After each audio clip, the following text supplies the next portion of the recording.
છોટાઉદેપુર જિલ્લાના જબુ ગામ અને સુસ્કાલ વિસ્તારના રેતી માફિયાઓ દિવાળી જતા જ બન્યા સક્રિય।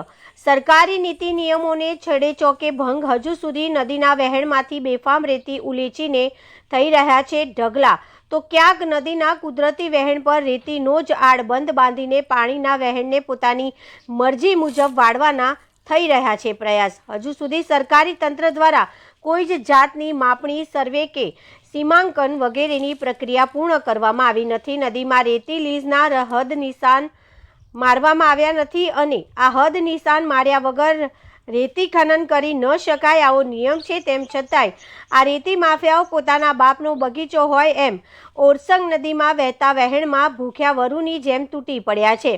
હજુ તો આ શરૂઆત છે, જેમાં જ જો આ રેતી માફિયા આટલું અધધ રેતી ખનન કરતા હોય તો આગળ જતા આનું પરિણામ શું? આ બધું શું ચાલી રહ્યું છે? સરકારી તંત્રને જો એકાદ ટ્રેક્ટર પર રેતી ચોરી થતી હોય એની બાતમી મળી જતી હોય તો આટલા મોટા પાયે બિનનંબરી રેતી ખનનની માહિતી કેમ નહીં હોય? કે ખાન અને ખનીજ ખાતું આ બાબતે મૌન કેમ છે? શું સરકારી બાબુઓને આમાંથી મલાઈ મળતી હશે?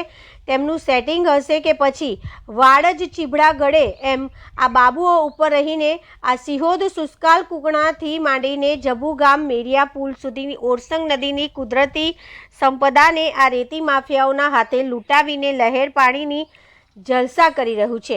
આવા અનેક સવાલો છોટાઉદેપુર જિલ્લાની જનતાના મનમાં, મસ્તિષ્કમાં ઉઠી રહ્યા છે, પણ આનો જવાબ આખરે શૂન્ય જ રહેવાનો છે, કેમ કે જાડી ચામડીના સરકારી તંત્ર આ બાબતે અનેક સવાલો છતાં કુંભકર્ણની ઘેરી નિંદ્રામાં પોડી રહ્યા છે, જે જાગવા અને જાણવા છતાં પણ નિષ્ક્રિય છે। ત્યારે હવે આ ઓરસંગ મૈયાને આ રેતી માફિયા અને રેતી ચોર રૂપી દુશાસનથી કોણ બચાવશે?